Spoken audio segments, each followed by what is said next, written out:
Hi everyone. Sorry to miss you today. Today we're kicking off Chapter 8 with composition of functions. So hopefully you have this notes packet in front of you. They were all copied on the front table, so if you don't have one, make sure you get one now. And we're really just going to do this first page of notes. The second page is more of an exploration we were going to do in class, but we can do that when I come back tomorrow. So what do I mean when I say composition of functions or composing two functions? Well, to compose two functions, you're going to apply one function to the other. And by that, I mean that really you're putting like one function inside the other one, okay, and working it out algebraically. And I think that'll make more sense once we actually do an example. But I'll give you a second to make sure you have that written down. And then looking at example 1, we've got two functions there, f of x and g of x, both really simple linear functions. And let's just see if we remember this notation. So f of 5 means to plug 5 into the f function. So f of 5 would be, let's see, 3 times 5 minus 2. So 15 minus 2 is 13. Okay, easy enough. So now look at this next thing over here to the right. Okay, g of f of 5. That's a composite function. Okay, that's kind of what we're talking about up here. A composite function where you're applying the f function to the 5, and then you're taking the answer from that and applying the g function. Okay, so we always start from the inside, and we actually just did this one a second ago, but let me just rewrite here that f of 5 we found to be 13. Normally I would take a minute and work out what that was, but we just did it.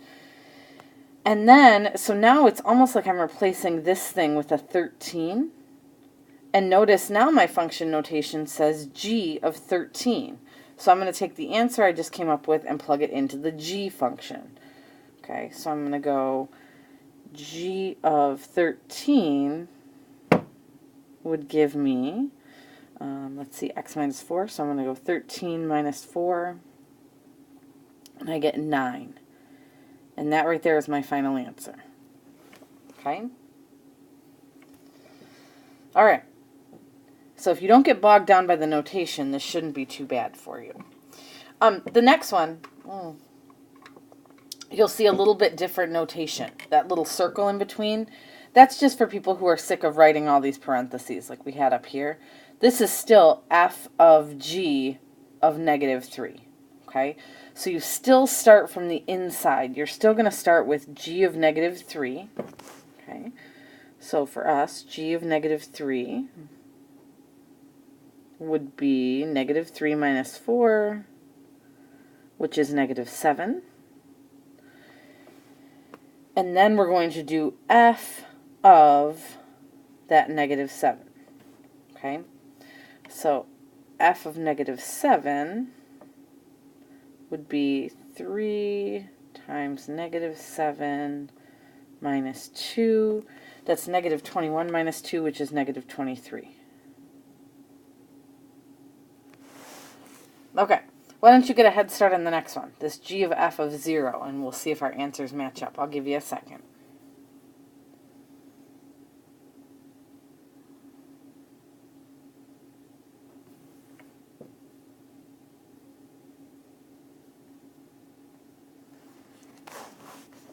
So we start with f of 0, and that would be 3 times 0 minus 2, which is negative 2. And then we put this into g, so then we're doing g of negative 2 would be negative 2 minus 4, which is negative 6. Okay, whoops. Yeah, you can tell. That's a negative 6. Okay, so that's all fine and good. Notice our next ones involve x. Okay, so you're no longer having a specific number that you're plugging into these functions. So all this is really saying is take the entire function of g of x and plug it into the f function. 4x. So I'm going to take this x minus 4 and plug it in for x up here. Okay? So here's what that's going to look like. I'm going to start with the f function, so it's 3. But then in place of x, I'm plugging in the entire g function in parentheses, x minus 4 minus 2, whoops, because that comes from the f function. And then I'm just going to simplify that. Okay, so I'm going to distribute my 3 here, so I get 3x minus 12 minus 2, and then that equals 3x minus 14. And that there would be my final answer. Okay, so these ones are just asking for an expression. Okay. Next one works the same way, except it's got that crazy parenthesis notation, but it's still just saying take f of x and plug it into the g function. So we're doing it the other way around this time. Okay, so the g function this time is like my frame, and I'm plugging the 3x minus 2 in for x. So that's going to end up looking like this. 3x minus 2 minus 4. Okay, so this is f of x, and then I'm subtracting 4 because that's what g tells me to do. Really, I could have gotten away without those parentheses because I don't have anything out front here. So I'm going to just get rid of those guys. Maybe not. Too hard to erase, so we'll just pretend they're not there. Really, all I have to do is combine my negative 2 and my 4. So I end up with 3x minus 6. Notice that I did not get the same answer, okay, when I did them in opposite order. So that's really the difference between this question and this question, is which one are you putting in first, and you don't get the same answer. And that would be true even up above when we did the numbers. If you plug the numbers into the functions in the opposite order, you wouldn't get the same answer. So that order is really, really important. Okay? Okay, let's carry on down here. Example 2. I don't know that we need to go through all of these necessarily, but we'll do a couple. So m of p of negative 4, remember we start from the inside out, so we start with this. P of negative 4 would be negative 4 squared, and of course I'm going to remember if I'm squaring I need parentheses, and so that's equal to 16.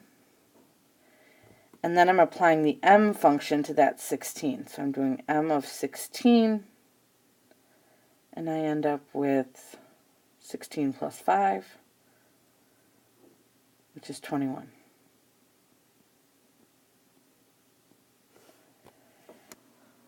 So I think we're probably okay with the ones that are just numbers, right? That we're plugging numbers into one function and then plugging the answer into the other. I am going to go ahead and do these two over here. Because I think the ones with the x's are sometimes a little bit harder conceptually. So with this first one, this is saying take the function m of x and plug it into p.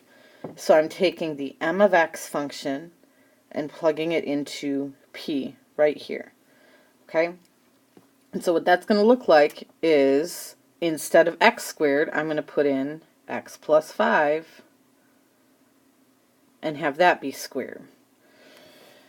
Now, normally, like up above, I told you that we should simplify these. Quite honestly, I mean, if we were to simplify this, we would have to FOIL it out, and that would be fine, but I can't say that that's any more or less simplified than this is. So if it's something like this, where it's just a parenthesis squared, I think we're okay to just leave our answer like that.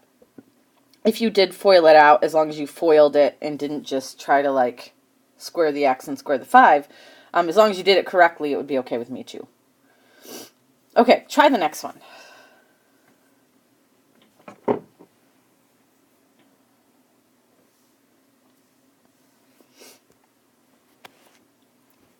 Hopefully, if you've started the next one, you see that it's actually pretty easy. We're taking the p of x function, which is the x squared, and plugging it in for x up here. So really, all that's going to happen here is we're going to replace the x with an x squared, and we get x squared plus 5. And that's it. Okay?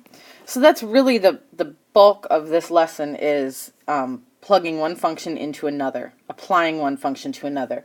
Now, if you want to see a real-life example of like when this would apply, The example on the back page, example 3, is a really good one. I'm not going to go through all of that right now because I'd rather us go through that together in class tomorrow, and I really think you have the basics here. But I do want to do one more quick example because there's one more type of question on your homework assignment that you're going to see. So you can write this down wherever you have the space, off to the side, on a separate sheet of paper, whatever you want to do. Okay, but we are going to throw in one more example. Okay, so you may need a second to get this copied down somewhere. But we've got two functions here, k of x, t of x. And then we are going to find k of t of x, t of k of x, k of x. And then we're also going to talk about domain restrictions. And the domain restrictions are really the new thing that I wanted to make sure that we addressed. Okay, because we had done everything else. Pull that over a little bit. Let's have some more space. Okay, so just like we did before, there we go. Just like we did before, to do k of t of x, I'm going to take the t function and plug it into k. Okay, so I'm going to take this x plus 4 and plug it in for x up here, and that's going to give me the function 1 over x plus 4, because I'm just replacing the x with an x plus 4. Okay. So what I want you to think about here is what restrictions are there on the domain? And when I'm asking you about the domain, I'm asking you what is x allowed to be? So the restrictions are what things can x not be equal to? Okay? X is not allowed to be equal to what? Well, the big things you have to look out for, there's two really issues that come up. We can't have zeros on the bottoms of fractions, which is going to be our issue here because this is a fraction. And we also have to watch out for negative numbers underneath square root symbols. I do believe there's one of those on your homework assignment. You can't let anything be negative under a square root. Okay, that's really it. If it's not one of those two situations, you probably don't have any domain restrictions. But just looking at this one, we're not allowed to let the bottom of this thing equal 0. You can never have 0 on the bottom. And so think about what x values would zero out the bottom of this fraction. And hopefully you're thinking negative 4, right? Because if I made x equal to negative 4, the bottom would come out equal to 0. So that's my restriction. If the question asked just what is the domain, I would say all real numbers except negative 4. Okay? Okay, let's try the next one. T of k of x. So this time I'm taking, different color here, I'm taking the k function and plugging it into t. So I'm taking the 1 over x, putting it in for x down here. I'm going to say, let's see that that comes out equal to 1 over x. But this time the plus 4 is off here to the side. Okay, because I just put a 1 over x in right here, and then plus 4 is not within the fraction.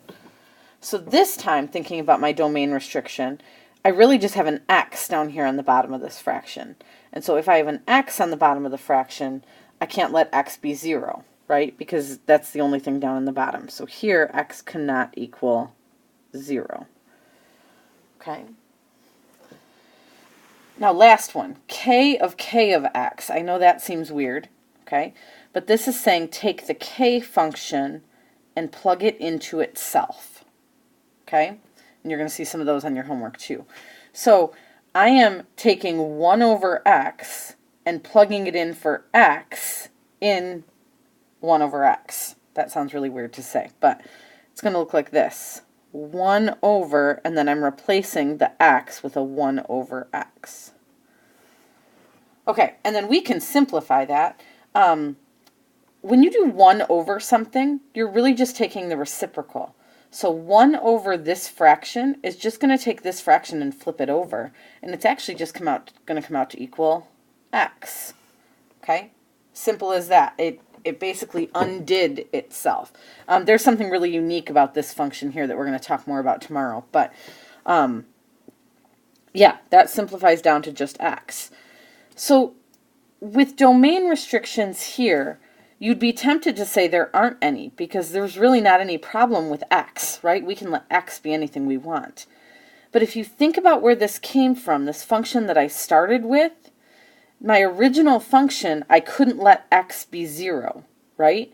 So if I tried to do k of 0, I would run into some problems here. Because if I tried to do just k of 0, that would be undefined, okay? And then I wouldn't have anything to plug into k again. So even though it doesn't show up in your final answer, I still have to say that x cannot be 0. Okay? So when you're talking about these domain restrictions, you not only need to be looking at the outcome, you not only need to be looking at the final function you come out with, but you need to be looking at this first function that you worked with before you plugged it into the other, because sometimes you end up canceling out some of those restrictions. Now, why didn't I make that an issue up here in these first two? Technically, I should have, but I was kind of paying attention to it on my own. So, for example, this one, that first function was just k of x, which also has a restriction of x equals 0. And so that was already listed as part of my final answer. And then this one, when I plugged in t of x doesn't have any restrictions. I'm allowed to have x be whatever I want if it's just x plus 4, because I can add 4 to anything. There's no fractions, there's no square roots. So it's something you need to check. It's not something that you're going to catch every single time, but it's something that you need to think about. Domain restrictions, you always need to look at the final function and ask yourself, what is x allowed to be?